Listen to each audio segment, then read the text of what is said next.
Bienvenidos y bienvenidas a una tertulia literaria más aquí en Letras a Contraluz. Mi nombre es Ana Berta y el día de hoy tengo el honor de contar con la presencia de una extraordinaria invitada de lujo. Ella es Mariana Bernardes, a quien tuve la oportunidad de conocer gracias a la poeta Liudmila Quincoses y a quien también les recomiendo que sigan y que vean. Mariana Bernardes es poeta y ensayista. Realizó estudios de maestría y doctorado en letras modernas y de maestría en filosofía. Su trayectoria enlaza la creación poética con el ámbito académico y el editorial. Imparte seminarios y cursos sobre poesía y conocimiento. Es una de las voces más singulares de su generación por su concepción metafórico-simbólica. Ha sido traducida al inglés, italiano, portugués, catalán, francés, rumano, árabe y griego moderno. Cuenta con más de 30 títulos publicados entre poesía y ensayo. Ha sido ganadora del proyecto editorial del Instituto Mexiquense de Cultura en el género de ensayo en 2 ocasiones. En 2005 con La espesura del silencio y en 2012 con el libro Después de los mares, distinguida con la beca de la Fundación Zambrano 1997, con la del Fonca SNCA en el género de poesía 2018 a 2021, mención honorífica única del Premio Nacional de Literatura 35º Fuentes Mares 2020 con Aliento, traducido al portugués por Nuno Judice. Corrígeme, por favor. Giudice, es Nuno Judice. Giudice porque es un nombre portugués. Es. Muchas gracias. Nuno Judice. Lisboa 2018. Quien también tradujo Escríbeme en los ojos. Lisboa. Finalista en el 32º premio. La pronunciación. eh, la voy a El, decir tal cual. Loewe de poesía. Si tú quieres decirla correctamente, no, por está favor. bien, está bien. 2019 con el poemario Rumor de Niebla, con el mérito universitario Bárbara Andrade, Universidad Iberoamericana 2020 y ganadora del Najina Aman Literary Prize por La extrañeza maravillada 2023, entre otros. Pues muchísimas gracias por habernos aceptado esta cordial invitación, Mariana. Es para mí un honor y esperemos también disfrutes tú tanto como nosotros de esta entrevista. Y me gustaría que pues empezáramos esta charla precisamente con lo que significa para ti la poesía y la literatura, cómo las podrías definir en tu vida y de qué manera han transformado la existencia y tu concepción del mundo. Yo te diría que, bueno, la poesía es algo que ha estado presente toda mi vida, desde mi casa familiar, ¿no?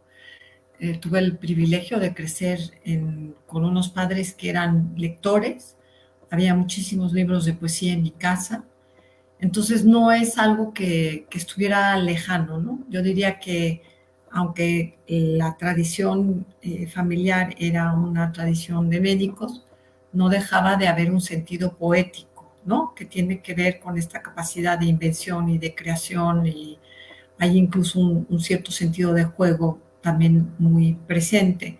Entonces yo no te diría que es algo que yo de repente me encontré, no, siempre estuvo allí, siempre estuvo, digamos, como entramado en mi vida.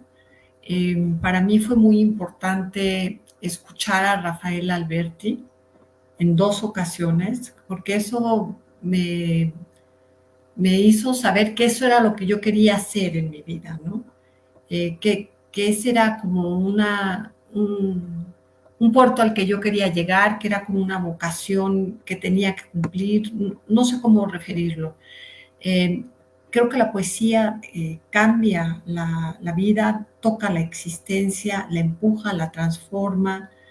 Creo que la poesía también es una compañía, es un lugar donde encuentras consuelo a situaciones que a veces son simplemente insalvables. Y pues siempre estuvo eso en mí, ¿no? Yo publiqué mi primer libro a los 20 años y de ahí, digamos, yo diría que la virtud de ese primer libro no es su calidad literaria, sino lo que entendí que significaba hacer un libro, publicar un libro, entender la responsabilidad, el compromiso, y que también a través de las palabras tú vas tocando la vida de los otros y que tienes que ser muy cuidadoso con eso. O sea, la realidad es que eh, no sé cómo decirlo, es un tema donde las palabras como cosmovisión logran de verdad transformar la mirada del otro. Y en tanto que somos seres de palabras, tiene que ver con el famoso tiempo memorioso, que es el tiempo de nuestra intimidad. Luego, digamos, la vida me fue llevando a encontrarme con esta dupla que me ha parecido siempre fascinante, que es la relación de poesía y conocimiento.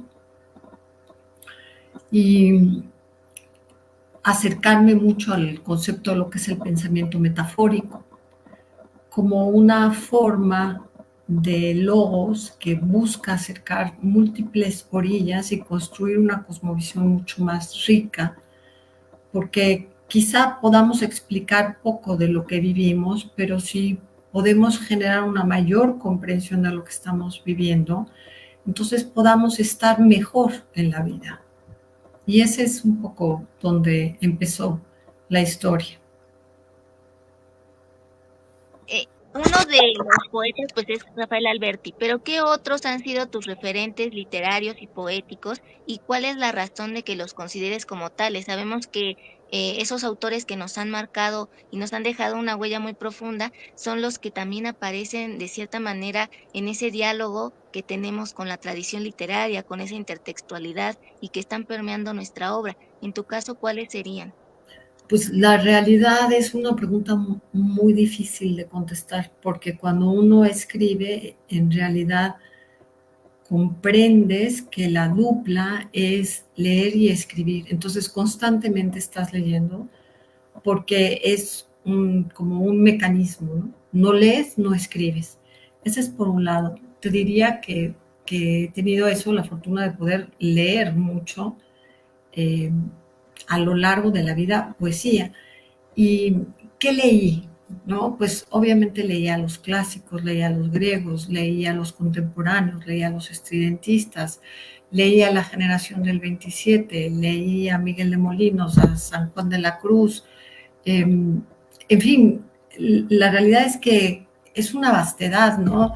Estuve muy cerca de Dolores Castro, me fascina la poesía de Rosario Castellanos, Santa Teresa me parece imprescindible, pero a lo que voy es, efectivamente, dialogas con una tradición y la tradición es riquísima, entonces no te puedes quedar como encasillado a unos, a unos pocos autores, porque esos autores te empujan a leer a otros, ¿no? Y se va haciendo un camino, ¿no? Te podría decir que, pues, leí muchísimo a Miguel Hernández porque fue parte de mi tesis de maestría, pero Miguel Hernández me hizo leer a Pedro Salinas como a Pedro Garfias, ¿no? O sea, es todo un entorno, ¿no? Como tener que leer a García Lorca, pero es eso, ¿no? Uno te va llevando a otro y a otro, y quizá el punto sea eso, siempre estar leyendo poesía y siempre estar cerca de esto, porque si no es como empobrecerte, lo que haces es como de alguna manera y ser parte de este entramado hacia adelante, ¿no? Y también diría que mi actividad docente me ha obligado, ¿no? Muy felizmente a mantener ese ritmo de lectura. Como docente, ¿cuáles son los retos que se enfrentan en la actualidad desde tu punto de vista para poder seguir llevando el conocimiento y sembrando esa semilla en las mentes y corazones de los jóvenes de estas nuevas generaciones?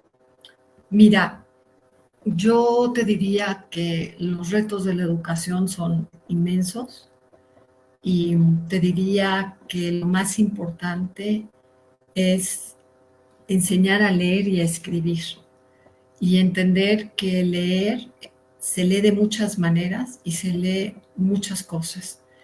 Creo que es imprescindible que el libro esté cerca de las personas en general. Creo que el libro podrá tener distintas plataformas, pero que es indispensable. No creo que podamos inventar el hilo negro, pero sí creo que a través de la lectura vas formando lo que es pensamiento crítico. Creo que los retos son inmensos. Yo sigo creyendo que la educación da movilidad social, pero sobre todo la educación lo que te permite es tener una mejor calidad de vida, porque te abre el horizonte y te da un sentido de esperanza y porque es como un puntal, ¿no? Sobre el que tú abres tu futuro. Y creo que esto es fundacional para una sociedad, para que además una sociedad pueda dirimir sus diferencias y encontrar sus semejanzas, porque este es el punto clave de la concordia, ¿no? Este es el punto clave de la diversidad, nuestras diferencias y nuestras semejanzas. Y creo que también tiene que ver con la mesura y con un lenguaje que nos permita generar un denominador común para todos. Entonces creo que es fundamental la educación y creo que la poesía, como la filosofía, son fundamentales dentro de la educación, al igual que las matemáticas, ¿no? O sea, todas estas áreas del conocimiento son fundamentales. Y creo que la clave también está mucho en el maestro, no solamente en el alumno, pero creo que hay que concebir al alumno como alumno y al maestro como maestro. Esto que parece tan simple se ha vuelto muy complicado, ¿no? Bueno, yo también soy de la idea de que en algún momento todos somos maestros de todos. Entonces todos aprendemos, hasta los profesores aprenden de sus alumnos algo. Em, Ahora me gustaría que nos pudieras hablar de qué te motivó a estudiar una maestría en filosofía y de qué manera esta disciplina se ve inmersa en tu obra. Yo te diría que siempre he estado muy cerca de la filosofía. Mi tesis de doctorado es de María Zambrano, por el interés que siempre me ha provocado el pensamiento metafórico, es decir, la metáfora como una vía de conocimiento. Eh, la maestría en filosofía fue, digamos, derivada un poco de lo mismo y también me permitió acercarme a una de las personas que más he admirado a nivel de pensamiento, que fue el maestro Ramón Shirao, que también es una persona que se acercó mucho a esta relación entre poesía y conocimiento, que es la relación de poesía y filosofía. Eh, yo creo que esto es un camino que una vez que echas a andar, pues lo sigues caminando, ¿no? No es algo que como que se acabó el temario y ya, no, es que va avanzando, ¿no?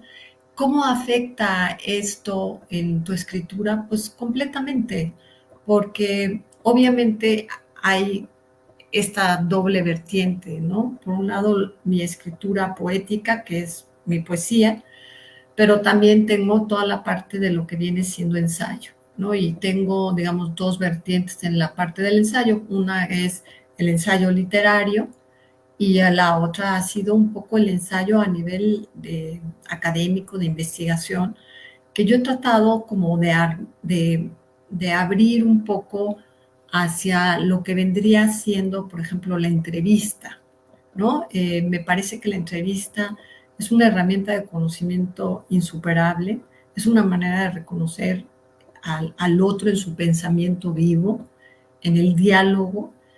Me parece fascinante porque es muy testimonial. Y por el otro lado, obviamente cuando haces ensayo académico hay una investigación y hay digamos, un andamiaje, una estructura, ¿no? Que está allí, ¿no? Que yo te diría que, bueno, pues hay varios libros de mi autoría que siguen eso, ¿no?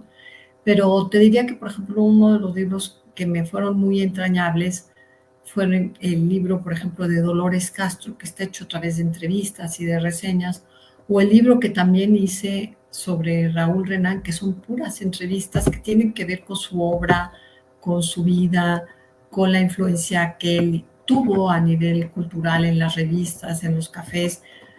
Entonces, yo creo que no es que estés fracturando los géneros, sino que los acercas para poder de alguna manera dar un retrato más cercano y más contundente de un filósofo o de un literato o de un poeta, ¿no? Y que tiene que ver eso con dar a conocer otras aristas del autor. Eh, yo creo que el lector tiene que ir directo a la obra del autor, ¿no? Tratar de evitar a veces mucha intermediación que ocurre, ¿no?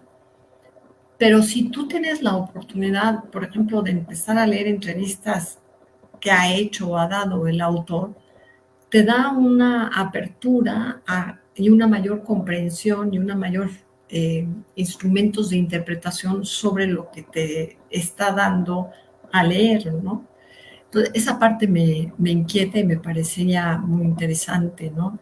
Y bueno, yo al igual que tú, Ana Berta, pues tuve la fortuna de poder dialogar, ¿no? Y de entrevistar a muchos autores y recuerdo esa etapa de mi vida como algo muy formativo, porque no solamente era la charla, sino luego era la cuestión de vaciar la entrevista y trabajar la entrevista con el autor, que eso también te daba, digamos, un ejercicio fuerte a nivel de redacción y de expresión de ideas, ¿no? Entonces, yo te diría que todo eso a mí me ha ido formando y creo que todo eso está ahí reflejado en lo que yo he escrito. Que, bueno, pues ahí está, ¿no? ¿Qué te digo? Pasando a esa parte, ¿de qué manera se puede ver ejemplificada tu concepción metafórica simbólica? ¿Nos puedes compartir alguno de tus poemas donde esté presente esto? Bueno, antes, con mucho gusto te leo algunos poemas. Yo te diría que para mí la construcción de la metáfora dentro del poema pues es fundamental, ¿no?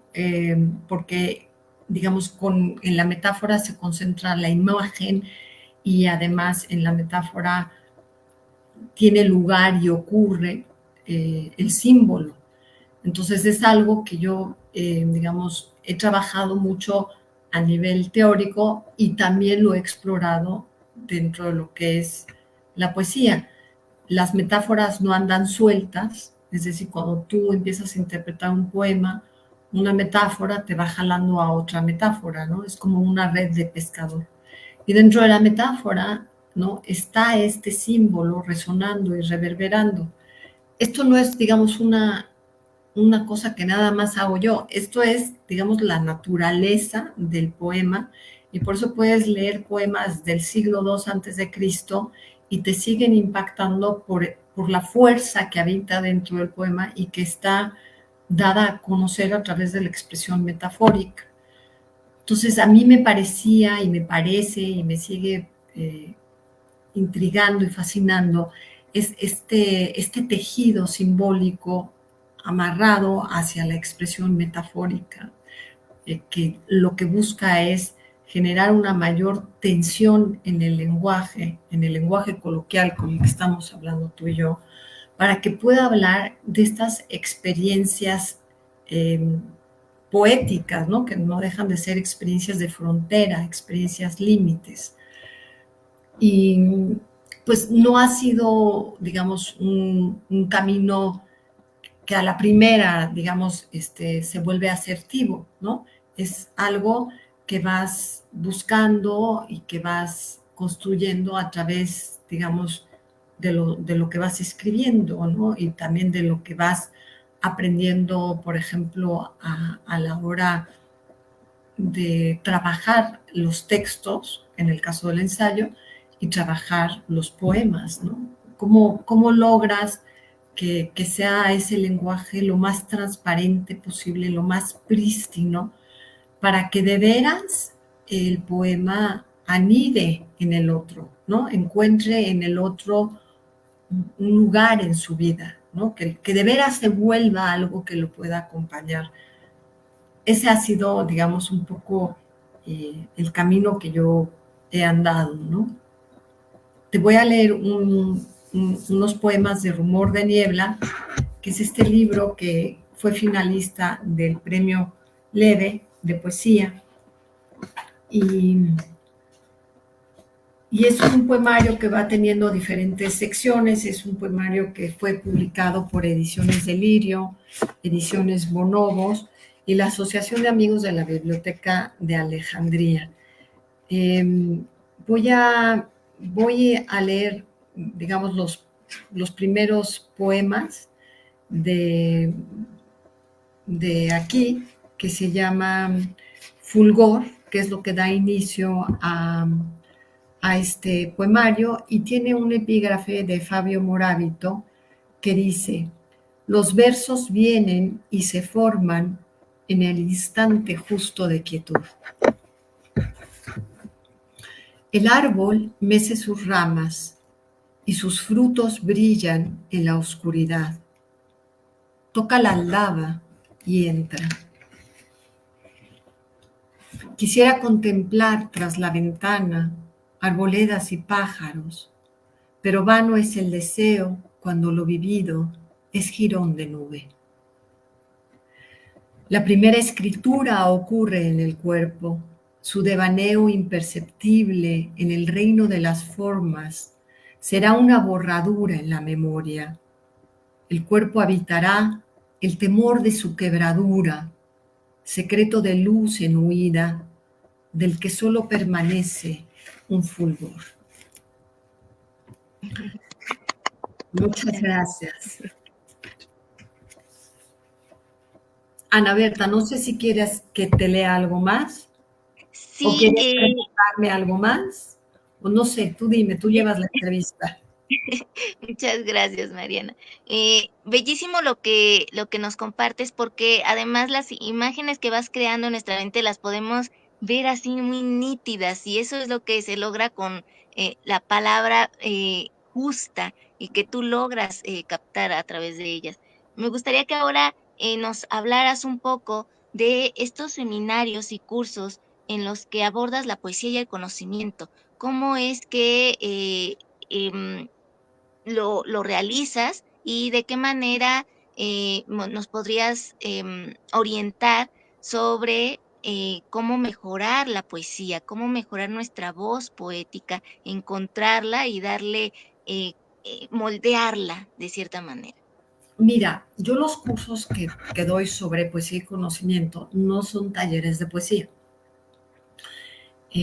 Creo que los talleres, o sea, en mi caso, ¿no? Creo que trabajar un poema con otro tiene que haber una relación muy cercana, porque cuando tú le das a otro un poema para trabajarlo con él, lo que le estás dando es tu intimidad. Y entonces necesitas una persona que sea muy cuidadoso y que te enseñe las posibilidades que tiene el poema para que tú las trabajes. Y eso es muy delicado, ¿no? Entonces, yo hace mucho que no hago ese tipo de trabajo, lo hice, pero digamos, yo ahora hacia donde me fui fue más hacia las cuestiones pues teóricas, ¿no? Por un lado. Ahora, cuando te digo que por un lado es porque cuando tú abiertamente les empiezas a decir a las personas lo que les vas a enseñar, lo más probable es que no quieran entrar, ¿no? Porque, digamos, la poesía a veces tiene muy mala prensa. Entonces, si yo te digo, vamos a empezar a ver las figuras, ¿no? Retóricas, todo el mundo dice, híjole, no. O vamos a ver algo de métrica, también se echan para atrás. Pero creo que, digamos, en lo que vienen siendo los talleres libres, yo lo que hago es pues, que les hago leer poesía y vamos analizando los poemas y vamos viendo la estructura del poema y las características y los elementos que tienen y el tipo de métrica y qué pasa con la cesura y los hemistiquios, en fin, ¿no? Todo lo que viene siendo los elementos, porque en la medida en que conoces esos elementos, entonces cuando tú escribes, te jalas esos elementos hacia ti. Ahora, esto es, digamos, en los talleres libres, ¿no? Entonces, lo que enseño es, y me enseñan, ¿no? Es esta lectura compartida, muy viva, de mucha discusión, y donde todos vamos contribuyendo a abrir el poema, o el cuento, o el ensayo, o lo que se haya dejado de lectura. Pero, digamos, a nivel de posgrado, que es donde entras ya más a una cuestión teórica, pues son seminarios, ¿no? ¿Qué es un seminario? Bueno, pues que hay una temática general y sobre esa temática general se dan lecturas.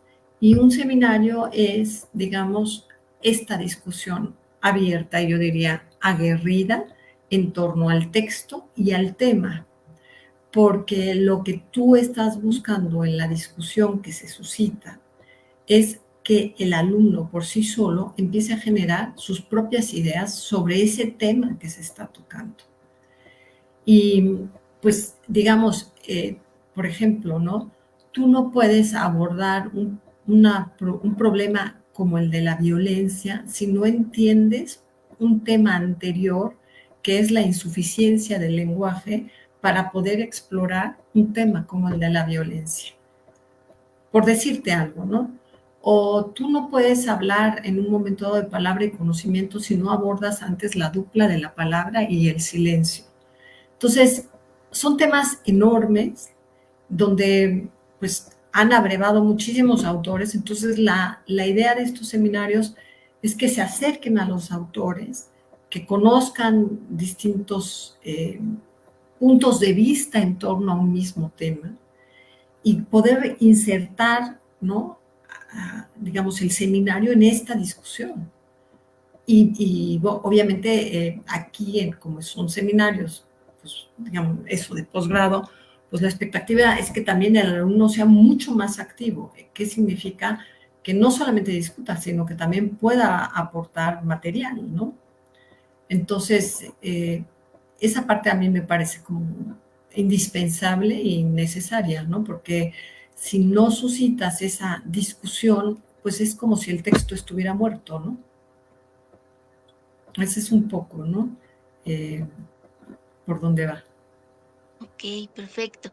Ahora, una autora que tú consideres que es poco leída y que merecería que se le retome aún más, ¿quién podría ser y por qué?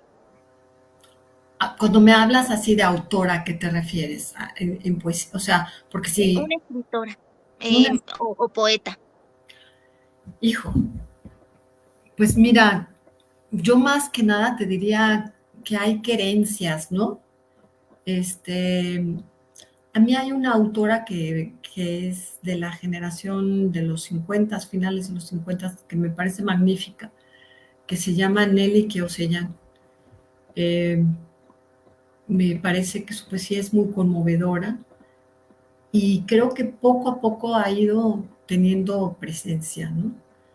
Eh, pero yo creo que es una vastedad. Yo creo que a veces los autores y los libros te encuentran a ti, ¿no? Te pongo este ejemplo. Yo durante muchos años seguí una autora eh, que se llama Marion Zimmer Bradley. Esta mujer en vida llegó a vender más de 4 millones de ejemplares de un título. Te la menciono, ya nadie sabe quién es, ¿no? Te podría mencionar otra autora, Taylor Cadwell, Vicky Bao, ¿no? Autoras que en su época, en su momento, bueno, tuvieron un éxito avasallador y que las nuevas generaciones no saben quiénes son. Pero también creo que si te interesa el mundo de la literatura, pues tú vas a las librerías, vas a las bibliotecas, vas a las tertulias, compartes lecturas, regalas libros, te regalan libros, ¿no? Y vas así como conformando esta cartografía que también se vuelve tu cartografía personal de vida, ¿no? Esto es como importante, ¿no? Con respecto al ensayo, ¿qué consideras que aporta hoy en día y qué elementos son precisos tener en cuenta para escribir uno un ensayo literario? Y en el caso del académico, ¿cuáles son otros de los puntos que no se deben de perder ni deben de faltar? Ana Berta, la pregunta que me has hecho es como preguntarme cuántos pececitos tiene el océano Atlántico. O sea, es una inmensidad, pero voy a acotar esto, ¿no? Alfonso Reyes decía que el ensayo era el centauro de los géneros. Yo diría que no solamente es el centauro de los géneros, sino que es tan extraordinario que todo lo más insospechado abreva en él, ¿no? El ensayo hacia la divulgación científica, el ensayo hacia, digamos, la investigación académica, el ensayo hacia la opinión pública, hacia la crónica, hacia el discurso político, ¿no? Tiene una permeabilidad, una ductilidad de veras fascinante. Ortega y Gasset decía que era la ciencia menos la prueba explícita. Shirao decía que era el terreno de la persuasión probable. Es una forma de pensamiento. Ahora, cuando tú hablas del ensayo literario, pues obviamente hay ciertos elementos que son fundamentales y es que el ensayo no son 800 páginas, no, un libro de ensayos, porque el ensayo es un corte, es un tajo de profundidad, es una exploración, se sabe que no se va a agotar el tema y lo que hace es aportar la visión o el punto invaluable del sujeto que va a reinterpretar y va a plantear algo, va a ser cuestión de algo. Y creo que además el ensayo literario empieza a abrirse hacia lo que viene siendo el discurrir psíquico, que luego también se habla del fluir psíquico de la conciencia. Entonces, cuando tú tienes un buen ensayista y estás leyendo un ensayista extraordinario, tiene la generosidad de meterte dentro de su cabeza y obviamente sigues esta cuestión diletante, de paseo, de este caminar, de esta otra dupla que es caminar-pensar. Entonces, el ensayo literario a mí me parece fantástico. Creo que hay ensayistas fenomenales y creo que dependiendo de los temas que sean tu interés, encontrarás muchísima bibliografía al respecto, ¿no? Creo que además me parece como interesante que en nuestra época, digamos, lo que tiene una gran promoción y una gran visibilidad es la narrativa, pero yo creo que hay muy buena poesía publicándose y muy buen ensayo publicándose. Entiendo que la gente tiene reticencia a acercarse a estos dos géneros porque siempre es como, te lo venden como algo que es muy aburrido. La lectura no es aburrida. Lo que sucede es que no todos los libros son para todos. No todos los autores son para todos. Hay autores que a ti te pueden parecer fantásticos y a mí me pueden parecer un plomazo, ¿no? Entonces, tienes que ver cuáles son tus afinidades, qué te gusta.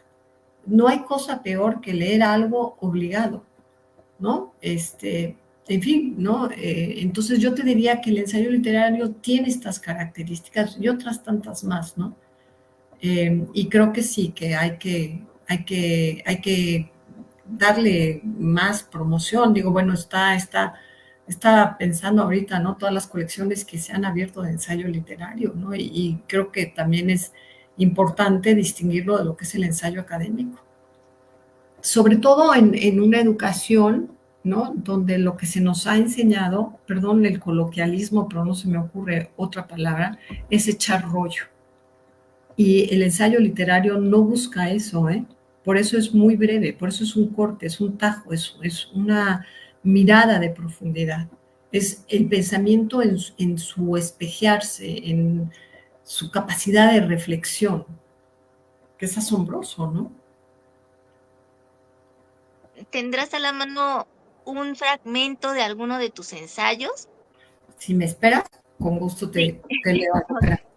sí. Mientras leo uno de tus poemas que me hiciste favor de compartirme, Tú la llena de pájaros, que aparece en Confabulario del Universal, por Mariana Bernardes.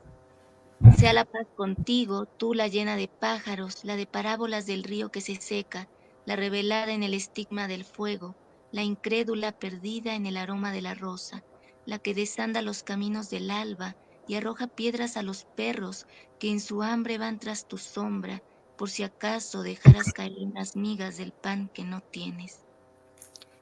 Tú, la de los sueños despeñados, que anidas entre las ortigas buscando algo que te lave de los ojos, el mucho mar que atormenta tus días, esa arborescencia que alza sus ramas, rasgando con su danza el silencio. Sea así que todo lo no nombrado ocurra entre las plumas de tus alas, en la pisada matinal de los nardos que recoges, sea la paz contigo arropada en tu misterio. ¿La paz conmigo?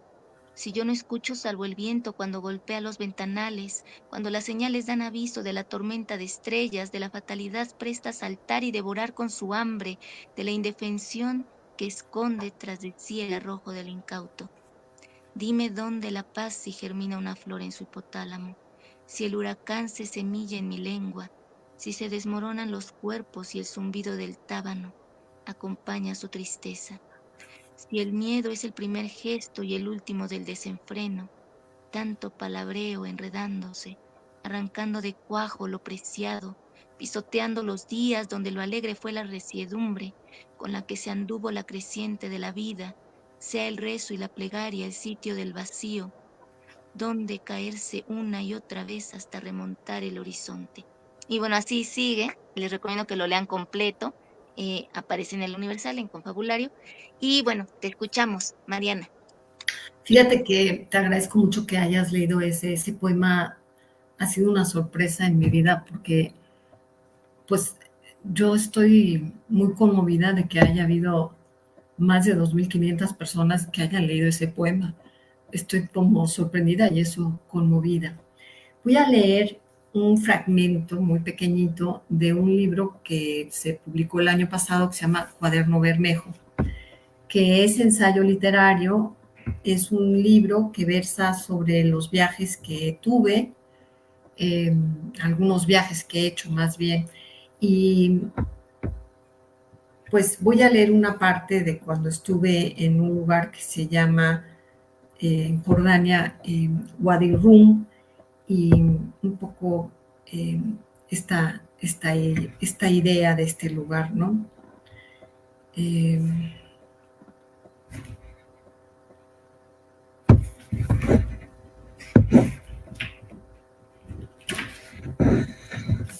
La sombra es un huésped entre el levante de los riscos de Petra. Bebe la tarde en el cáliz de sus formas, epifanía que recoge en la fineza del polvo la caza furtiva de lo imposible, esa certeza de lo brotado en la sensación de su mano en mi mejilla, ese subir interminable hacia el alto lugar del sacrificio en la cima del Jabal al-Madhaba o montaña del altar. Al caer de la noche, las imágenes asaltan mis sentidos y el contraste de lo visto en esta ciudad reinventada y fluctuante queda resguardado en el contrapunto de un collar abandonado entre las piedras y la excelsitud del tesoro al salir del desfiladero del Bab Asik. La arena ha encontrado asilo en mis bolsillos y la yema de mis dedos acaricia su suavidad semejante al río encanillado de la seda. La permanencia de su inmensidad resulta escandalosa para la razón, pero reconforta a otros sentires como el simple saberse parte de su asombrosa presencia. La fogata crepita y escucho sonidos antiguos, murmullo de una distancia que no alcanzo a comprender, pero que seduce al igual que las llamas del fuego que danzan alrededor de las estrellas para ejercer sobre nosotros la fascinación de lo indócil. El desierto es una heredad donde a veces escucho lo primordial. Lo ausente es un testimonio que signa su poderío en sus templos derruidos, en sus columnas y arcos erosionados, en los petroglifos, en las formaciones rocosas esculpidas por el cierzo y en la indolencia exuberante de su calima. Aquí se presiente el secreto más secreto de la unión del cielo y la tierra.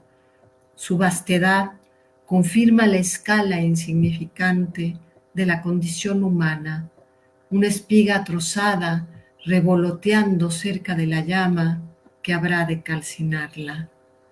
Una ciudad abandonada por sus dioses ha encontrado refugio en el silbido del viento. Extraordinario. Pues ya conocieron un poco del talento extraordinario de Mariana Bernardes. Con esto cerramos, literal, de una manera espléndida. Muchísimas gracias, Mariana, por tu tiempo, por todo lo que hoy nos compartiste.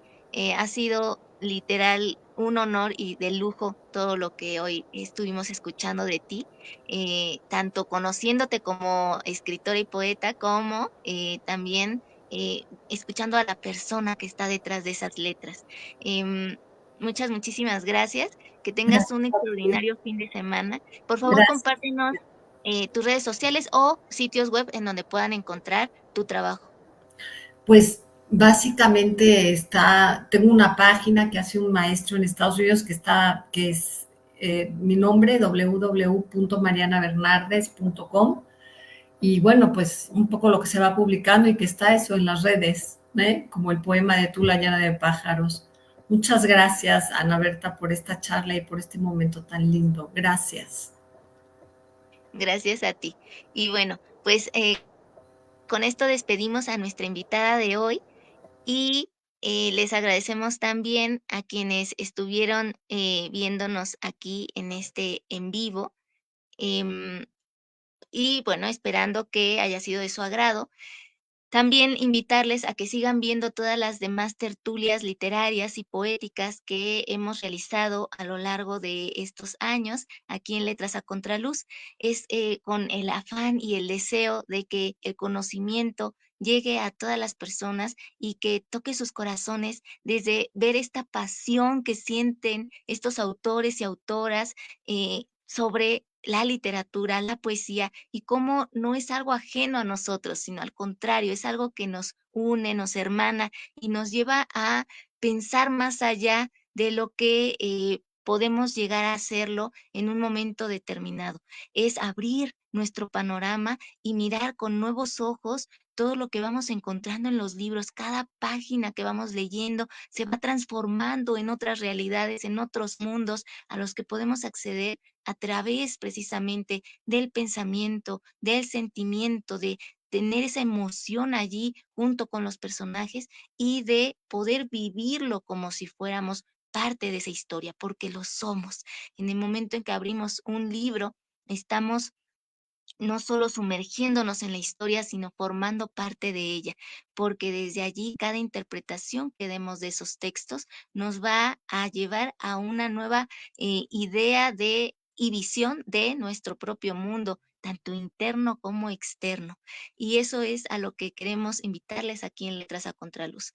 Esperemos esta tertulia haya sido de su agrado. Ahora vamos a esperar a nuestras siguientes invitadas que también son de lujo y las van a conocer en un momento más. Ellas son Miriam Sobran y María Merced Nájera.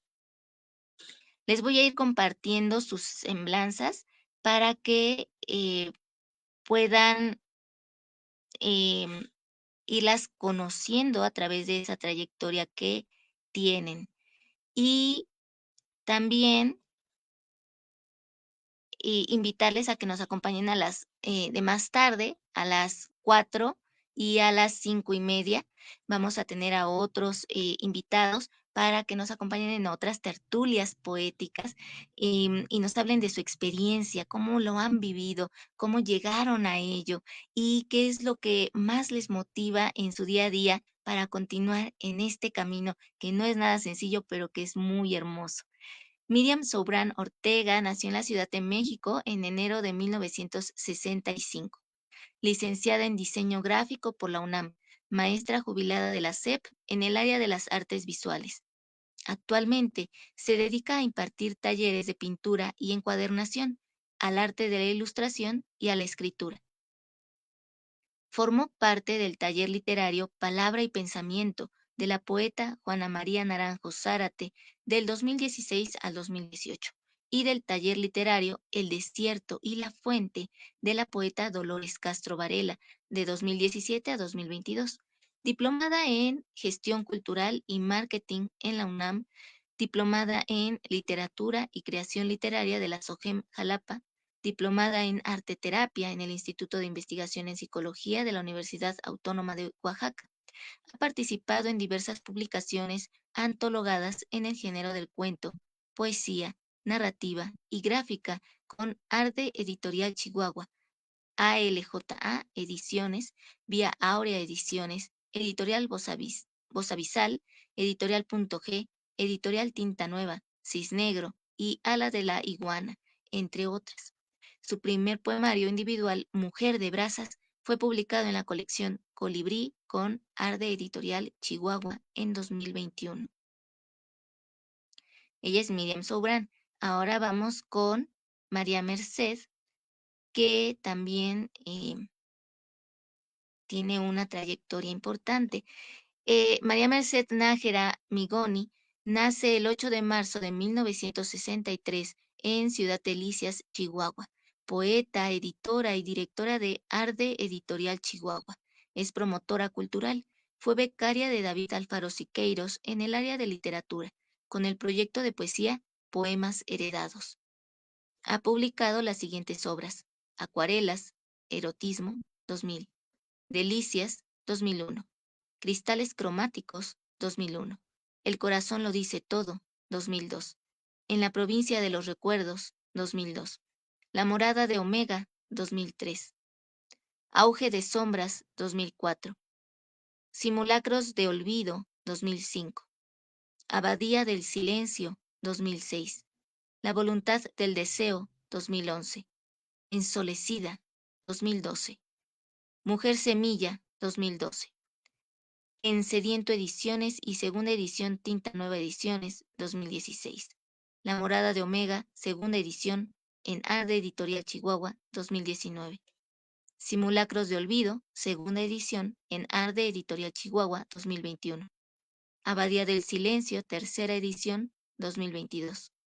Obtuvo recientemente el Premio Nacional de Poesía Rogelio Treviño 2023. Como editora, ha publicado a más de 100 autores a lo largo de 20 años. Y bueno, mientras ellas llegan, vamos a también hablarles un poco de lo que trata el Relax Literario. Este es un taller de lectura en voz alta y de escritura creativa, en donde cada sesión leemos autores diferentes y también hacemos uno nuevo y propio, que parte, por supuesto, de la inspiración de lo que se lee. Y entonces, desde allí, vamos generando también nuestra propia idea, nuestra propia creatividad, dejándola florecer y aflorar, y de esa manera eh, tenemos también como resultado algo único, algo que sale de nosotros y que viene también de esa reflexión que se hizo del cuento o del poema. Se hace un análisis y posteriormente ya iniciamos con el ejercicio creativo. A veces hay manualidades, es los miércoles a las 7:40 de la noche. Tiene por ahora una cooperación voluntaria y se lleva entre 1 hora y media a 2 horas. También pues hemos estado realizando estas tertulias literarias, poéticas, artísticas, y demás que vamos a estarles compartiendo con estos autores que hoy en día están aportándonos bastante a la literatura, a la poesía, porque nos están invitando a una nueva manera de vivirla, de experimentarla, de concebir la poesía como algo que atiende a todos nuestros sentidos y al mismo tiempo es lo que nos hace recobrar esa conciencia del sentido de estar aquí en este mundo. ¿Cuál es la importancia de que cada uno de nosotros con su granito de arena vaya cumpliendo con esa misión que tiene en la vida? Creo que eso es lo más vital e importante que podemos tener como seres humanos, no dejar de lado que cada uno de nosotros puede brindar algo al mundo. Siempre cada uno tiene un don especial o varios dones que va a ir descubriendo a lo largo de su camino, de su trayectoria, de su recorrido por la existencia, y que en ese aprendizaje también ese encuentro con otras formas de pensar es lo que también nos va a llevar a tener una visión más amplia y a que nosotros podamos ser más empáticos con el prójimo, de manera que la literatura es esa puerta a la cual accedemos para que recobremos ese sentimiento profundo donde nos importa de nueva cuenta el prójimo, donde vemos su dolor y no solo nos quedamos con la visión de ellos, sino pasamos a una acción concreta. Eso es lo que es la literatura, lo que es la poesía. Em, es tocar esas fibras sensibles, llegar hasta el corazón y convertir ese instante en algo mágico, en algo que nos transforma desde dentro y no volvemos a ser los mismos. Es, es como si pudiésemos mirar realmente el alma del mundo a través de las distintas formas en que cada autor y autora lo percibió. Y desde allí es el aprendizaje que podemos tener de ello. Vamos a ver si se ponen en contacto con nosotras, con nosotros las autoras, em, para que nos puedan acompañar en esta tertulia. Y mientras tanto, también invitarles a que vean lo que se vivió en parte del segundo encuentro de poetas iberoamericanos en las distintas sedes que hubo, también de los eventos en los que he tenido la oportunidad de participar. Les he compartido algunos poemas, espero sean de su agrado y toquen sus corazones y dejen un recuerdo hermoso en ustedes. Y también les inviten a escribir sus propios poemas, también, por supuesto, a registrarlos previamente, y entonces sí, dejarlos que salgan a la luz. Recuerden que a mí me pueden encontrar en Letras a Contraluz y también pueden hallar parte de mi trabajo en Dona Texter y en Gato Madre Magazine. Ya se nos unió una de nuestras invitadas, María Merced Nájera. Bienvenida. Muchas gracias, muy contenta y muy agradecida con esta linda invitación y pues agradecida por tu esfuerzo, tu trabajo y que nos des la oportunidad de que nos conozcan un poquito más. Sí, no, no, al contrario, muchísimas gracias a ustedes por aceptar esta cordial invitación. A ellas también tuve el gusto de conocerlas por Liudmila Quincoses, entonces también agradecerle a ella que hiciera, pues haya posibilitado esta entrevista, y que ustedes también hayan aceptado, por supuesto. Un honor, un lujo. Gracias. Sí, de veras que Yudmila hace un trabajo también extraordinario con el fomento a la cultura y a que conozcan a los nuevos autores y a los que ya no somos tan nuevos. Muchas gracias. Sí, les recomendamos seguir Escribanía Dolls y por supuesto también tú venos compartiendo tus redes sociales o dónde podemos hallar más de tu trabajo, por favor. Sí, bueno, las más conocidas, ¿no? En Face y en Instagram son las que yo manejo generalmente. Tenemos ahí el anexo de la editorial en la misma página, en mi página personal. Excelente. Vamos a esperar tantito a que se una Miriam Sobran, pero mientras tanto, para que no estemos en silencio y ahí con la espera continua, por favor, compártenos algo de tu autoría para que vayan conociendo ese talento extraordinario que tienes Sí, y, y esperamos mientras a Miriam. ok, bueno, si me permites, voy a dar lectura a unos fragmentos del poemario Desmemorial Espina, que fue acreedor al Premio Nacional de Poesía Rogelio Treviño del 2003. Se llama Desmemorial Espina y bueno, es un poemario de largo aliento, es un solo tema que habla precisamente sobre la desmemoria, la pérdida de la memoria, el Alzheimer por el que atraviesa mi hermana. Entonces, es doloroso, pero voy a tratar de leer algo que les agrade. 2. Es un pantano, arena movediza que traga, hunde el desarraigo de la memoria. En el cerebro insómnico, tatuaste las huellas del camino de regreso a los pasos de tu niña, que hoy se oculta entre inhóspitas montañas. Neuronas colapsadas diluyen algún recuerdo, desollan piel adentro, provocando la huella del camino primero. 3. Los vientos de octubre manan en deserción. Septiembre recuerda tu nacimiento. Las risas quiebran, escollan en un afluente de oscuridades. Habitación cotidiana, gruta donde murmuras en silencio con los espejos en donde habita tu alma. Detenida, amurallada la noche, en el túnel de la indolencia, el incoloro sabor de nada y todo. 4. Hermana mía, gritaré tu nombre en el eco de los amaneceres. Olivia, ¿quiénes somos al final de los días? Somos nido de golondrinas que ahueca en nuestra vieja casa. 5. Abrazas imaginariamente esa cajita, la pules, la recorres, resguardas los aromas de los infantes veranos que desvanecen el instante.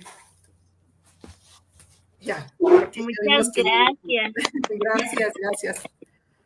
Y también bienvenida, Miriam. Qué bueno que nos pudieron acompañar a ambas. Hola. Hola.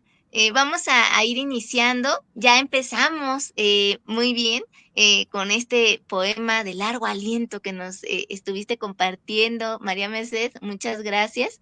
¿Sí te gusta que te digan así o prefieres Migoni? No, María Mercedes está bien, Ok, Migoni, como me ok. quieras decir. Gracias. Ok, bueno. Y Miriam, sí, sí está bien, Miriam. Así. Miriam, sí, está Ok, muy bien. perfecto.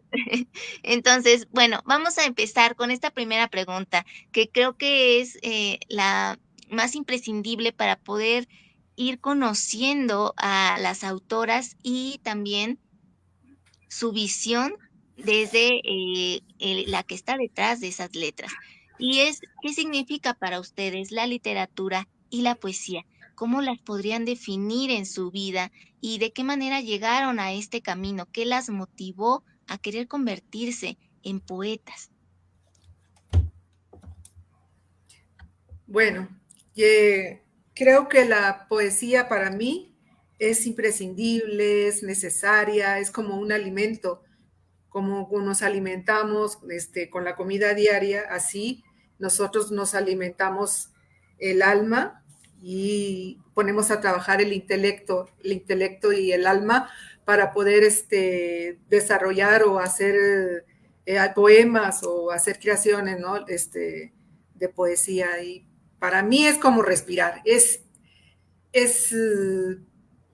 no podría vivir sin escribir. ¿verdad? ¿Cómo llego yo al camino de las letras? Bueno, yo descubrí que podía escribir entre los 8 y los 9 años. Luego en secundaria también reafirmé que podía escribir, porque les hacía los trabajos a mis compañeros, ¿no? Todo ya saben, en secundaria y prepa no queremos saber nada de literatura, y yo les hacía los escritos. Después me casé y lo dejé, lo abandoné, lo retomé a los 39 años, y entonces decido prepararme, tomar diplomados, talleres de literatura, así es como retomo el camino, y entonces empiezo a crear proyectos, ¿no? Que hasta ahorita he publicado cerca de 11, 12 libros de poesía. En tu caso, Miriam, ¿cómo lo viviste y qué es para ti la literatura y la poesía?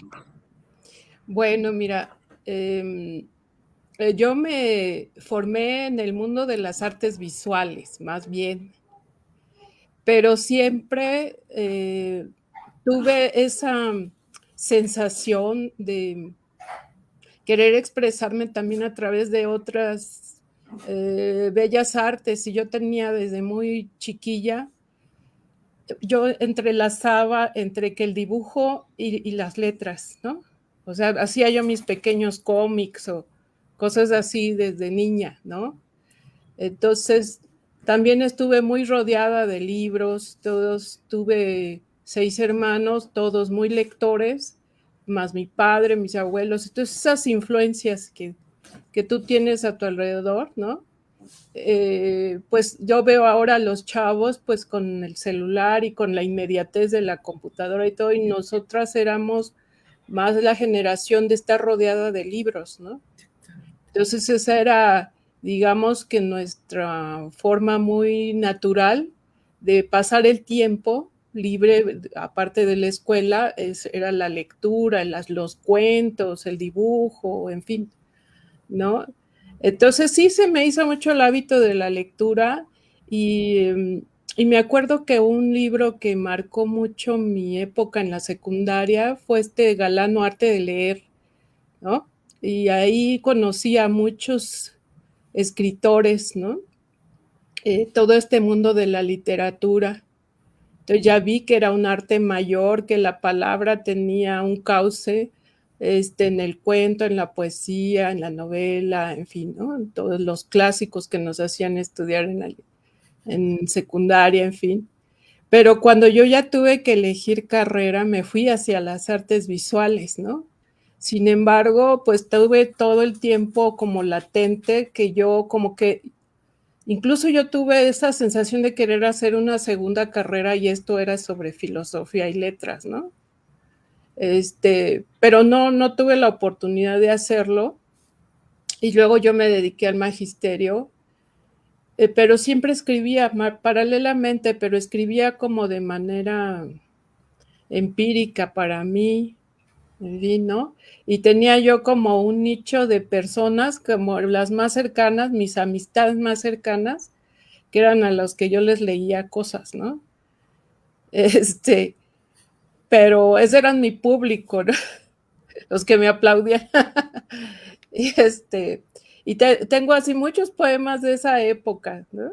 Que ahora los leo y digo, bueno, pues no escribía tan mal, pero me faltaba mucho. Luego entré a muchos talleres literarios, en fin, hasta que ya me jubilé de magisterio, que dije, ahora sí, o sea, ya tengo tiempo, porque tenía yo tiempo completo en mi trabajo, entonces era poco lo que yo podía. Entonces, cuando ya me jubilé, retomé esa actividad y ya me metí con una compañera maestra de español, que era Juana María Naranjo, la poeta, y con ella ya me metí en serio a escribir. Y luego ella ya me conectó con la maestra Dolores Castro, y ahí yo ya me seguí, ¿no? Entonces, pues para mí ha sido este mundo de la poesía, aunque yo empecé con cuento, pero se me fue facilitando esto también por María Merced, que está aquí presente, entre Juana María, María Merced, la maestra Lolita Castro y toda la gente que vas conociendo en el medio y que vas escuchando. Pues a mí se me abrieron mucho los oídos, estar ávida de escuchar a los demás, pues a los demás autores, cómo escribían, ver sus estilos, en fin. Y luego ya me fui adentrando más y más. Ahorita, por ejemplo, acabo de terminar un diplomado en creación literaria. Y en fin, ¿no? Y así ando muy inquieta, ¿no? Como escuchando, leyendo. En fin, es otra forma de expresión. Y algo que me decía la maestra Lolita Castro es que me decía, tú dibujas con la palabra, ¿no? Porque como que mi poesía es un poquito así, ¿no? Como un tanto visual, y entonces luego ya me caché, dije, bueno, es que mi influencia es visual, ¿no? Entonces, pero sí es algo que estaba ahí, que tenía que salir, ¿no? Hablando de esta parte donde también se ve permeada tu obra poética con lo visual, ¿qué es lo que a ti te motivó a querer convertirte en un artista visual? Y después, ¿cómo lo compaginas con la poesía? Y en tu caso, María Mercedes, ¿qué es lo más desafiante de la edición de libros? Primero Miriam y después María Merced, por favor. Ok, ¿qué me acercó al mundo visual? Mira, fíjate que yo tuve la gran influencia de mi padre y mi abuelo, que eran impresores, se dedicaban a las artes gráficas. Y bueno, yo tuve una facilidad desde muy niña para el dibujo, ¿no? Entonces, bueno, eso por una parte. Y además como que yo a través de la imagen podía expresar muchas cosas que a lo mejor no por la palabra hablada ni escritas podía, ¿no? Entonces me gustaba mucho pues la composición, el plasmar en un plano pues lo que yo veía o lo que yo imaginaba, ¿no? Mi manera de interpretar al mundo, ¿no? A través de las imágenes. Siempre me gustó mucho la ilustración, por ejemplo, y entonces, pues yo tenía muchos libros de ilustración cuando niña, me regalaban mucho ese tipo de cosas o cuadernos para iluminar o para reproducir, y en fin, ¿no? Y todavía en mi formación secundaria, pues tuve el taller de artes plásticas, ¿no? Entonces ahí fue que ya se detonó más esta afición hacia el dibujo, ese cariño, ¿no? Y el estarlo ejercitando. Y ya posteriormente como profesora, que yo fui del área de las artes visuales, pues el ver ese mundo que a mí se me había abierto, ahora abrírselos a mis alumnos, ¿no? Entonces, vi cosas extraordinarias, ¿no? Y descubría yo cosas a través de lo que dibujaban mis alumnos, incluso situaciones penosas o graves, ¿no? Entonces, que tú descubres, dices, wow, esto está muy sombrío, ¿de qué se trata? Y tratar de indagar. Entonces tú te vas dando cuenta de la personalidad de los alumnos o lo que traen a través también del dibujo, ¿no? Entonces, sí, y luego yo estuve en Editorial Trillas mucho tiempo haciendo ilustración y diseñando portadas de libros, en fin. Y luego ya de manera individual, me agarré por el lado de la pintura en gran formato, en la pintura mural, ¿no? Entonces anduve mucho en edificios de la SEP, en escuelas, en fin. Aunque es un arte efímero porque pues tienes que ser muy consagrado ya en la pintura para que respeten tu espacio, ¿no? Lo que pintas, porque al cabo de los años, pues lo vuelven a tapar y ponen otra cosa, ¿no? Entonces te tienes que ir acostumbrando a que, bueno, es efímero, ¿no? Hay poco por ahí, muy poco mío, que anda todavía por ahí en la SEP. Pero bueno, sí fue eso, lo visual, lo que me introdujo a eso, ¿no? En tu caso, María Merced, ¿qué es lo más desafiante de la edición de libros y cómo llegas a descubrir también ese potencial, ese don? Mira, el reto inicia cuando cuando yo recibo la obra. Cuando yo recibo la obra, yo tengo que leerla y navegar, ¿no? en las ideas y lo que quiere decir el autor con su obra, pues para poder proponerle la portada, el diseño y todo eso. Entonces, siempre pero va compaginado con el placer, ¿no? Porque me encanta hacerlo. Sobre todo, quiero decirles que los libros de Arde Editorial, pues son totalmente, ¿cómo le pudiéramos llamar, Miriam? Artesanales. Ujú. Porque desde que el momento en que yo recibo el documento, ya sea poesía, narrativa, cuento, novela, y yo hago todo, desde el diseño de la caja, cómo va a ser el libro, bueno, la portada. Bueno, la portada tengo la persona que me ayuda en el diseño editorial de las portadas.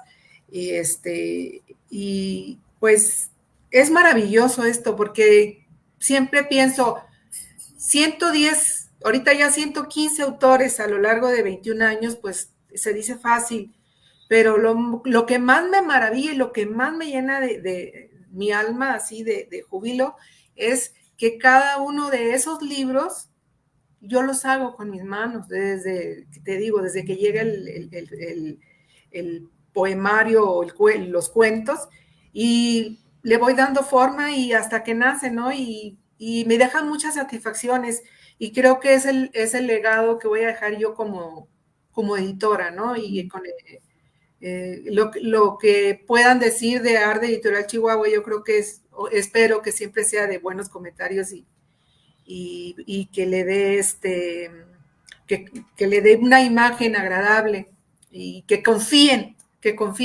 en que le vamos a hacer un libro hermoso de acuerdo claro, estamos muy de la mano el autor y yo, ¿no? Hasta que vamos caminando juntos hasta que nace el diseño del libro. Entonces, pues es muy hermoso hacer los libros, la verdad. Me llena mucho. ¿Cómo surge Arde Editorial Chihuahua? Bueno, primeramente yo asistí a un taller de literatura yo soy de Delicias, Chihuahua, y Delicias en Casa de Cultura yo era alumna, y teníamos un maestro muy joven que era periodista y estaba estudiando contaduría y estaba trabajando en el periódico, y era nuestro maestro de literatura. Y en cierto momento nos dijo, ¿saben qué? Es el momento de publicar. ¿Quién me ayuda? ¿Quién me ayuda a hacerlos? Porque eran plaquettes, los proyectos. Y le digo, yo te puedo ayudar. Tenía tiempo, estaban mis hijas ya grandes, tenía tiempo suficiente. Y entonces me enseñó a manejar el programa. Y para mí fue un descubrimiento así maravilloso, como si yo hubiera encontrado un gran tesoro. Aprendí muy bien, le gustó al maestro, sacamos los plaquetes y de ahí me seguí. Pero soy totalmente autodidacta, pero siempre estoy preparándome, tomo cursos de los diseños, acabo de terminar el de InDesign, y porque es un compromiso muy grande, ¿no? Realizar un libro es un compromiso muy grande porque es la imagen de la obra del autor. Entonces es así, eso fue en el 2000, no, en el 2010, no, en el 2000, en el 2003. Y entonces después gano una beca para constituir la editorial. Me dieron el dinero para hacer el acta constitutiva, y es así como nace oficialmente la editorial, hace 21 años. Extraordinario. Y hasta la fecha, y seguirán muchos años más, primero Dios. Eso espero, ¿no? Yo le digo a Miriam, que Miriam le agradezco muchísimo, que es parte del consejo editorial. Le digo a Miriam, yo no sé, yo no me concibo sin hacer libros, porque no soy de ver tele o así, no. Yo tengo que estar haciendo libros, es mi vida. Ahora, Miriam, ¿qué es lo más importante en la encuadernación? Porque en la semblanza que nos compartiste ahí, nos Sí. dijiste que también es algo que tú disfrutas mucho. Entonces, ¿qué es aquello en lo que se debe de prestar atención al encuadernar? Ay, pues mira, recordemos que el libro primero es un objeto, ¿no? Entonces, en nuestro caso, pues es un objeto literario, ¿no? Pero en sí, pues una libreta, por ejemplo, con hojas en blanco, ¿no? Pues el encuadernado, digamos que es el vestido o el forro, ¿no? De ese bloque de páginas, ¿no? Pueden ser páginas en blanco o ya páginas impresas. Entonces, en el caso del tipo de encuadernación que yo hago mucho, que es la artesanal, porque hay una encuadernación ya comercial o ya industrializada, en fin, pero la que yo hago, que es la artesanal, como todo objeto artesanal es único, ¿no? O sea, tú puedes hacer muchas encuadernaciones así en serie, muchas, pero cada una tiene algo, una individualidad, algo que la distingue de la otra, ¿no? Entonces hay tantos formatos y tantas técnicas para encuadernar, tantos los materiales que se pueden utilizar, ¿no? El mundo de la encuadernación es muy vasta, hay muchos estilos, ¿no? Muchas técnicas, ¿no? Desde la pasta dura o la pasta blanda, hay pasta que se hace así como que es con solapas, o hay que le pones herrerías o lo haces con piel, o utilizas los materiales tradicionales como el cartón, en fin, hay telas especiales para encuadernar, o hay telas que se pueden laminar para encuadernar, ¿no? O sea, el límite en la encuadernación casi no hay, ¿no? O sea, tú puedes hacer con cualquier cosa, puedes encuadernar, ponerle tu sello personal a una encuadernación, ¿no? Y es muy bonito desde el cosido de las hojas, ¿no? De los cuadernillos. Hay muchas técnicas también de la costura de los cuadernillos, de cómo unirlos. O sea, lo puedes hacer tanto de manera comercial y lo más práctico hacerlo con pegamento, ¿no? Para adherir las hojas, pero van a tener un tiempo finito. Va a llegar un momento en que ese pegamento se va a desprender, se va haciendo viejo, ¿no? Las hojas se van desprendiendo. Entonces, eso de la costura es una cosa que te garantiza que eso va a estar para siempre, ¿no? Entonces, se pueden combinar la costura con el pegamento y lo hace todavía más perenne en el tiempo, ¿no? Entonces, el encuadernado le da a ese objeto un valor extra, tanto por artístico como algo personal. Es un objeto muy, muy querido, ¿no? Incluso cuando yo tenía alumnos de encuadernación, sus primeros cuadernitos, encuadernaciones que estaban algunos muy mal hechitos, pero ellos orgullosísimos, ¿no? Y entonces hacían, por ejemplo, sus tareas de español y las encuadernaban. Entonces ya les ponían un plus, un extra a su trabajo. Y entonces ya lo veían como que te apropias, ¿no? Lo que permite el encuadernado es que te apropies de eso, ya lo consideres en sí misma como una obra, ¿no? Entonces, es muy padre el encuadernado. A mí me apasiona mucho la encuadernación, tanto como la ilustración, o sea, es que son actividades que se van complementando una con la otra, ¿no? Como es el escribir, el encuadernar, el ilustrar, o sea, todo esto es del mundo editorial, ya lo sabrá, lo puede confirmar María Merced, ¿no? Sí. De todo lo que se va complementando, las disciplinas que van habiendo en tan solo hacer un libro, ¿no? Entonces, Ahora, no sé si tengan un ejemplo de este tipo de encuadernación que ustedes realizan artesanal a la mano. Sí, mira, yo por ejemplo, ahorita tengo este libro ya terminado, está suelta las hojas. Entonces, lo que sigue, el procedimiento, lo que decía ahorita Miriam, pues es el resistor, ¿no? Entonces, yo los apilo, ahí se alcanzan a ver, están apilados. Los apilo, les pongo peso y pues le doy, son 2-3 días de capas de resistor para que no se desprendan. Y luego, pues les pongo el papelito, porque ya al final cuando lo separas, con el cúter lo separas y ya te queda tu libro individual. Lo que sigue es pegar hacer el empastado, ¿no? Poner la portada. Entonces, como dice Miriam, es algo hermoso porque lo haces con tus manos y es algo que se disfruta mucho. Sí, bueno, yo no tengo ahorita aquí como que encuadernados a la mano. No sabía que íbamos a ver eso. Mira, yo además te puedo enseñar una pequeña encuadernacioncita. Así es con tela, estas son unas aplicaciones, ¿no? Y bueno, esto se le pone, que es para poner el lápiz, una cosa así, ponerle una plumita, en fin. Y pues son paginitas en blanco, ¿no? Pero pues tiene su chistecito, ¿no? Y bueno, es una cosa así como, a mí me gustan las encuadernaciones muy así como accesibles, pequeñas, que las puedes agarrar y que las puedas llevar siempre como contigo, ¿no?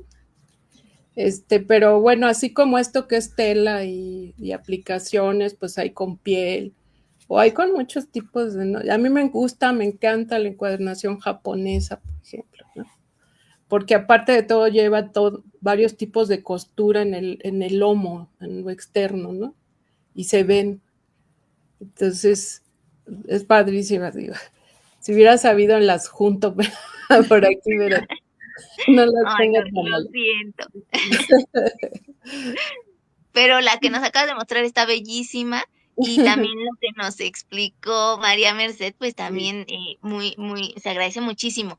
Em, Me gustaría que ahora nos compartieran algo de su autoría. Sí, sí, lo Claro. tienen a la mano. Sí, eso sí. Ah, bueno.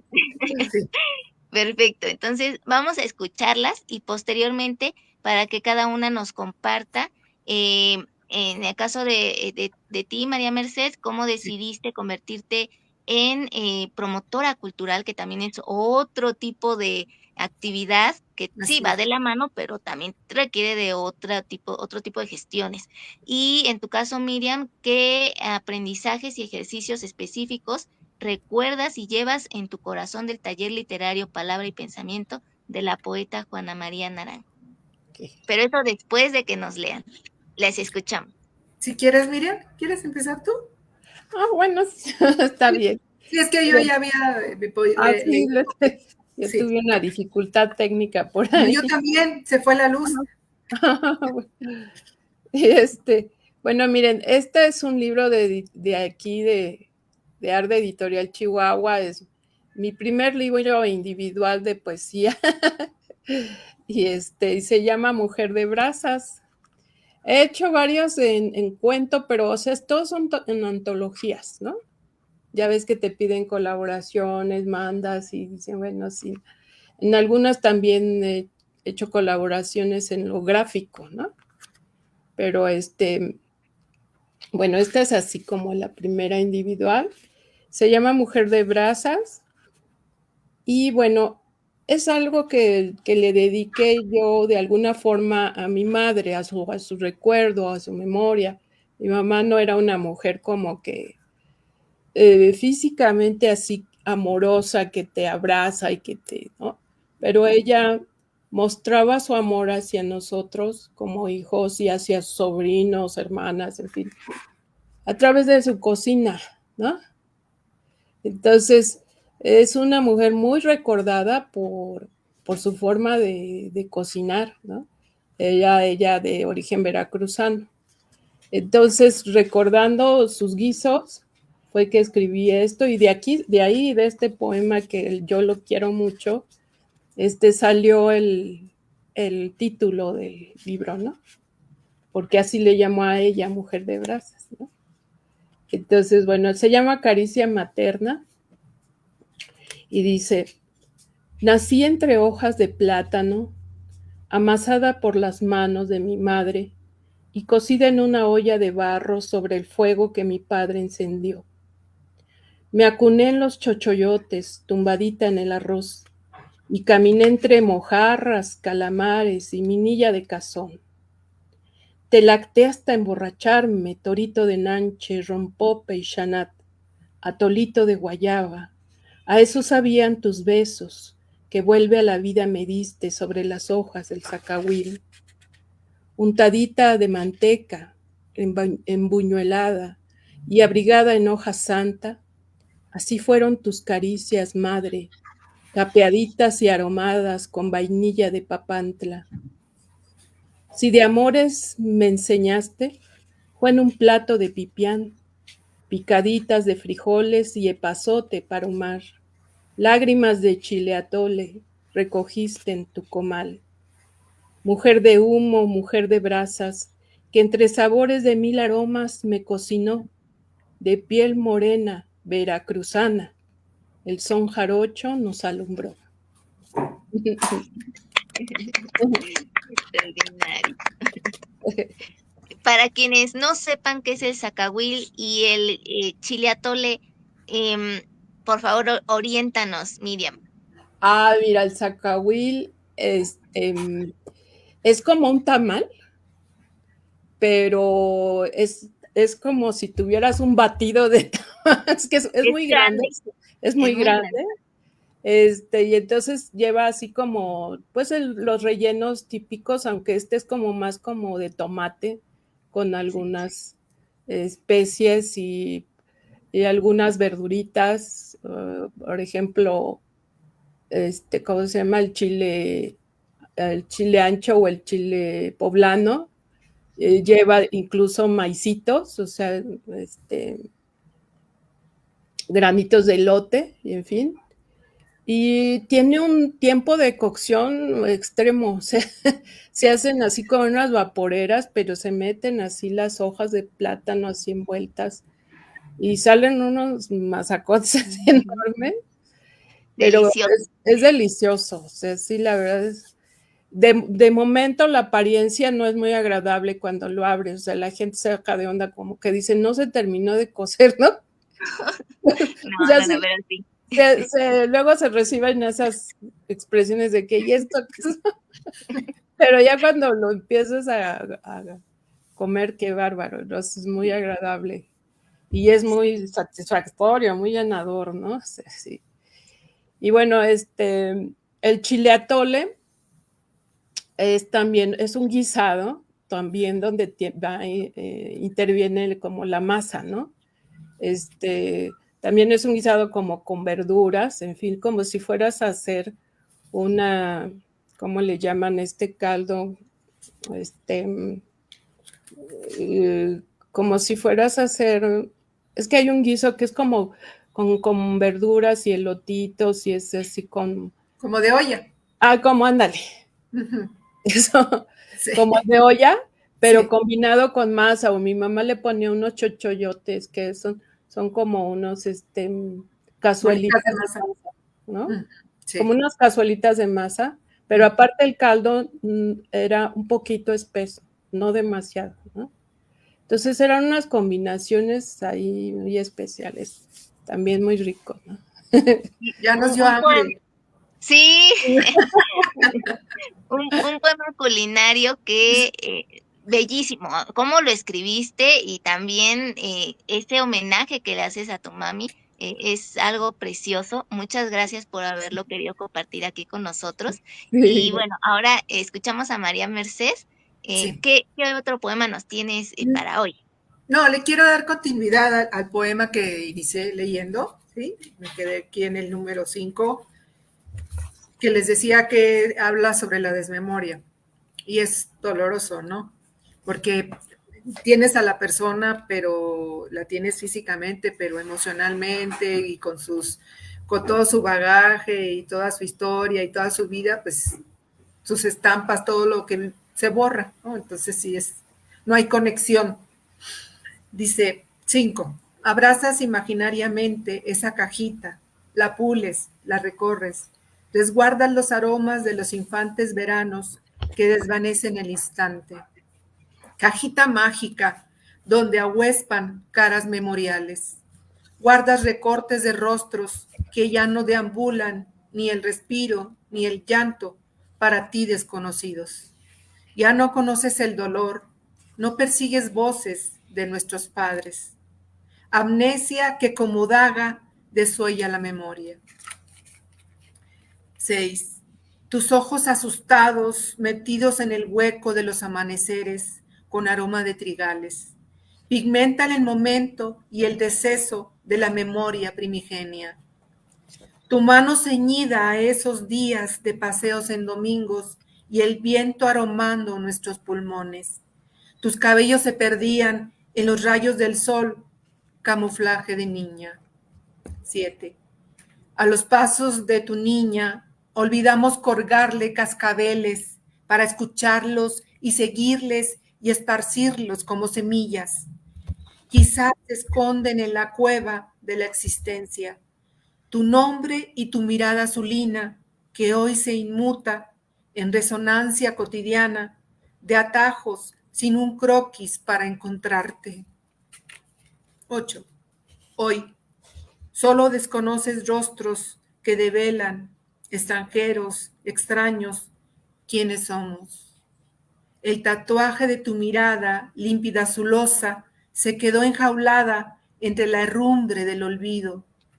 Vivimos detenidos entre los muros y las murallas de la fonía. Surgen en desbandada, escritos nuestros nombres, para escucharlos en los ecos de la liviandad. ¿Dónde habita tu esencia, hermana mía?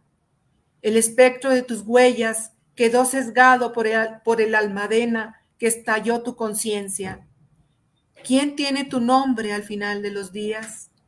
Arenas movedizas succionan instantes de papalotes en libertad, escuchando tu rumor sin orden entre los muros de tu habitación. Y bueno, así sigue porque son 22 cantos, pero bueno, gracias.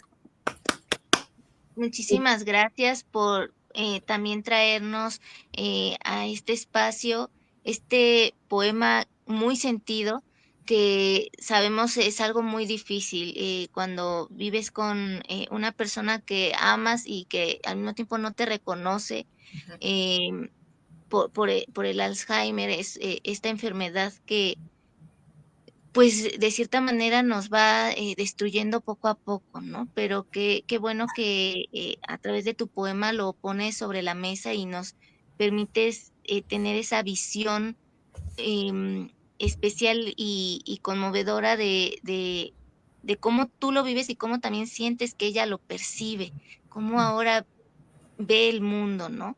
Em, Creo que la poesía, pues, para eso precisamente nos ayuda y nos sirve, nos es útil para poder sacar todo eso que llevamos dentro, lo que nos está doliendo, lo que nos gustaría que fuera diferente y que al mismo tiempo nos hace empatizar con el dolor del prójimo y que eso mismo nos lleva a una reflexión mucho más profunda también de lo que es la existencia y de quiénes somos nosotros en este mundo. Bueno, ahora pasando a las preguntas, Miriam, ¿qué aprendizajes y ejercicios específicos recuerdas del taller de la poeta Juana María Naranjo? Y en tu caso, María Merced, ¿cómo decides convertirte en promotora cultural? Bueno, mira, hoy son tantas técnicas que nos dio Juana María, pero mira, de lo que yo más rescato de sus clases, ella se hizo acompañar de su sobrina, que en ese entonces tenía unos 8 o 9 años. Y su sobrina era como su auxiliar y su sobrina se tomaba muy en serio su papel, ¿no? Y entonces, a diferencia de otros talleres literarios que yo ya había tomado, aquí el romper con esa áurea de santidad y de otros talleres, ¿no? Y de solemnidad y en fin, fue acercarnos, hacer contacto con tu yo niña. Entonces nos ponía mucho a jugar con esa sobrina y la sobrina nos ponía muchos ejercicios, ¿no? Entonces se iban complementando, o sea, como que la clase o el taller duraba, si duraba 3 horas, con sus sobrinas de cuenta eran como entre media hora a 40 minutos, ¿no? Entre que jugábamos, o sea, prácticamente jugábamos, nos llevábamos muñequitos y a esos muñequitos les teníamos que poner nombre, inventar una situación y después una historia y luego todos hacíamos como que compartíamos esas historias, ¿no? Pero también era contactar con tus sentidos, nos vendaban los ojos, nos hacían tocar algunos objetos y sobre ese objeto que elegíamos, el que más nos agradaba o el que más repelíamos, teníamos que escribir un poema, imágenes, ¿no? Primero eran imágenes sueltas y después ya darle estructura de poema, ¿no? Entonces también una vez nos hizo una muñecota de papel su sobrina y le decíamos, ¿y cómo se llama? La desnombrada. Era la desnombrada, ¿no? Y entonces todos teníamos que proponer un nombre para esa muñeca, pero aparte hacerle un cuento a esa muñeca y si nos salía pues también un poema a esa muñeca, ¿no? Otros ejercicios era sobre una obra de arte, nos enseñaba varias láminas, un collage de obras de arte y teníamos que elegir alguna y escribir tanto una historia o como un poema acerca de esa obra de arte, ¿no? Por ahí tengo un poema, una obra de arte, ¿no? También de ese taller, que me gustó mucho el ejercicio y también lo puse en el libro, ¿no? Ya se editó. Entonces, no, eran múltiples, ¿no? Muchas cosas. Ella tenía un jardín enorme, Juana María, y también era salir a su jardín, sentarnos alrededor de una mesa que tenía ahí con un paraguas que tenía, y estaba rodeado de árboles y de todo, y era hacer como contacto con los sonidos, con las imágenes que veíamos. Y fue básicamente su técnica era de sensibilización, ¿no? De contactar. No había juicios, no había observaciones destructivas, todo era muy respetuoso.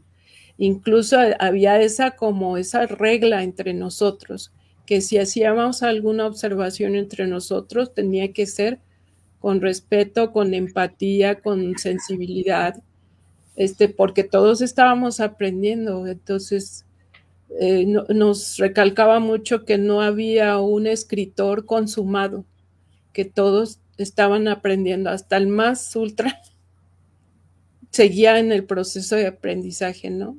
Entonces que teníamos que aprender a ser humildes también en nuestras observaciones, ¿no? Y con nosotros mismos, ¿no? No sentirnos así ya, uy, ¿a quién me va a enseñar, no?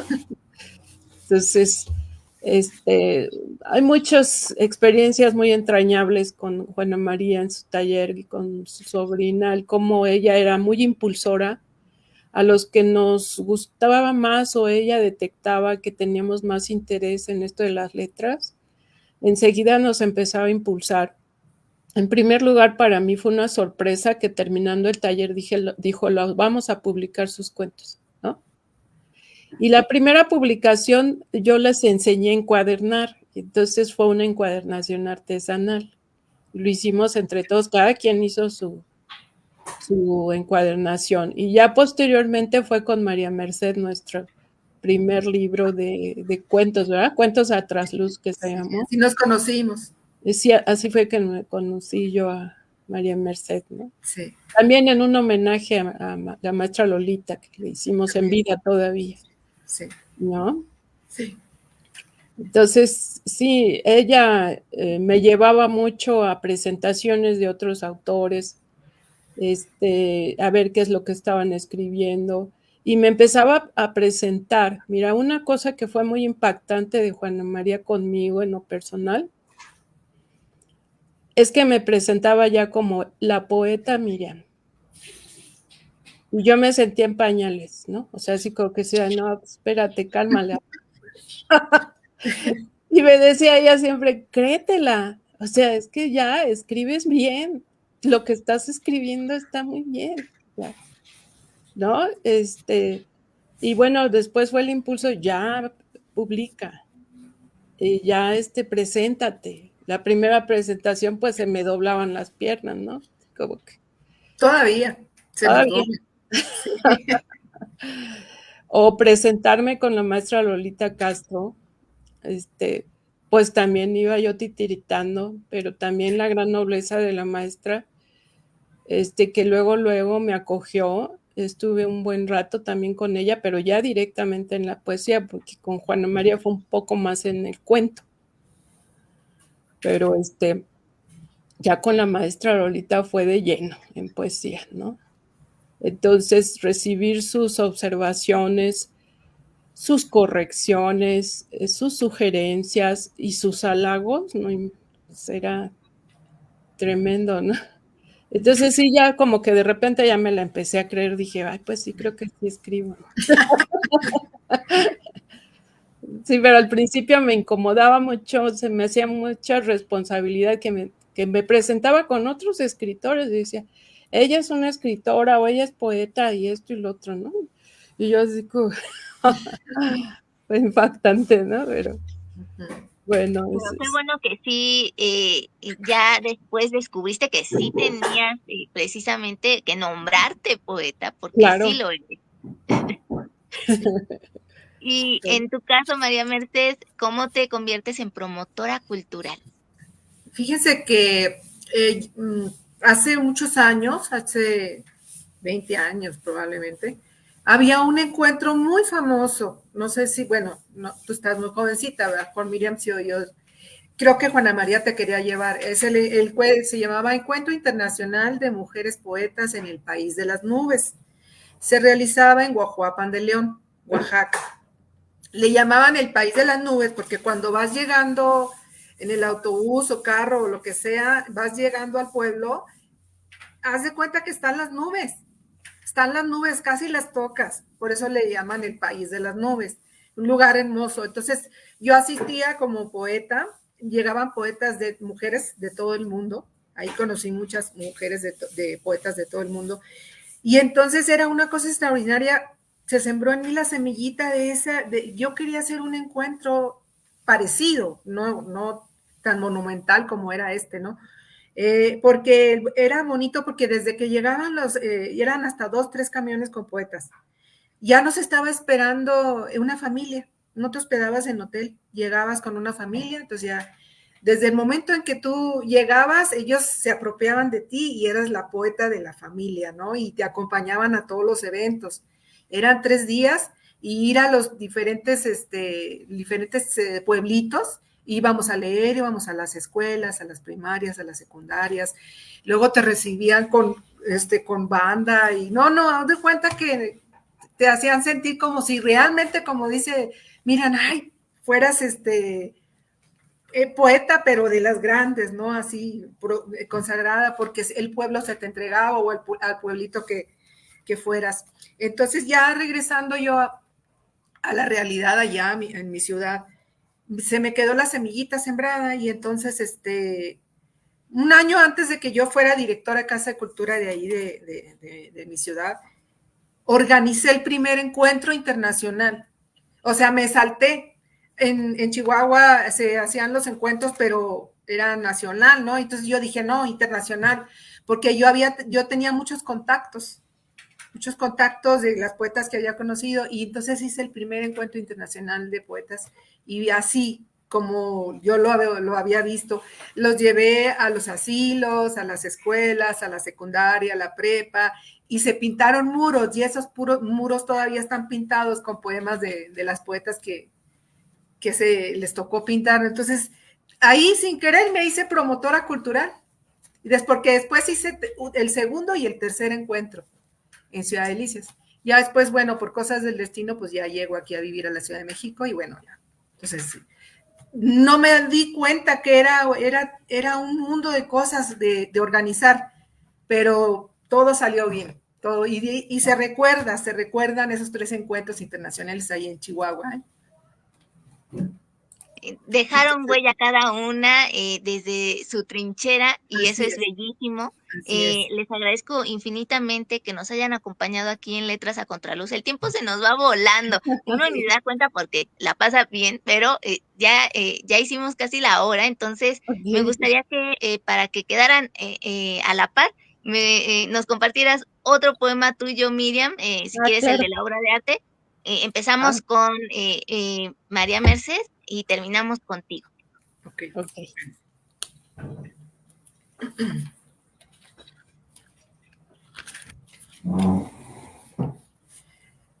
Quedará tu esencia en un abismo límpido, aquellas risas, aquellos juegos.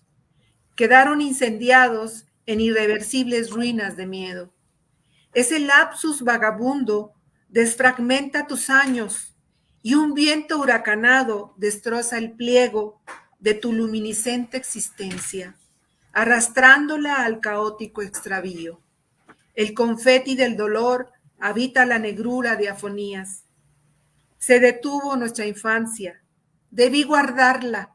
Salimos del mismo cielo para vencer al mundo. Gracias. Miriam. Bueno, dice, a la visión de San Jerónimo de Johann Lis. Y de lo alto surgió la luz, y de ella la imagen que dio paso a las palabras. Inspiración, sueño, contraste entre luz y sombra, niñez, juventud, vejez, en una pincelada. También muerte y origen en un solo sentido, como una misma experiencia, repetida una y otra vez. Deidad, santidad, pureza, reconciliación entre lo vivido y lo hallado al final del camino. Música de serafines anuncian en lo alto tu llegada y despedida, y aquí, agónico, dejas un testamento de palabras que los ángeles leen para deleite de los que te preceden. Así eres tú, sabiduría, cuerpo, luz, materia, fuego, sonido, eternidad, súplica, compasión y viento de palabras. Un cierre maravilloso. Muchísimas gracias por toda su atención, por su tiempo y por su participación. Por favor, compártanos sus redes sociales o sitios web donde puedan hallar más de su trabajo. Claro que sí. ¿Tú, Miriam? Bueno, ya a mí me encuentran como Miriam Sobrano Ortega, tanto en Instagram como en Facebook. Sí, igualmente a mí en Facebook con mi nombre completo, María Merced Nájera Migoni, y les digo, ahí está el mismo, la misma página de Arte Editorial Chihuahua. Pues con eso concluimos el día, bueno, no hoy, pero sí esta tarde con ustedes, ahorita esta tertulia, y más tarde tendremos otras 2 tertulias, entonces también esperamos nos puedan acompañar. Quienes vean este video en vivo, muchas gracias. Quienes lo vean en diferido, también por su atención, por su tiempo. Que tengan un extraordinario fin de semana. Muchas gracias. No, muchas gracias a ti. Gracias a ti, muchas gracias. Son talentosísimas y en verdad Gracias. un honor haberlas Gracias. No, muchas gracias a ti por la oportunidad. Por esa luz que despides y ese conocimiento y esa forma tan bonita de llevar las entrevistas. Gracias. Muchas gracias.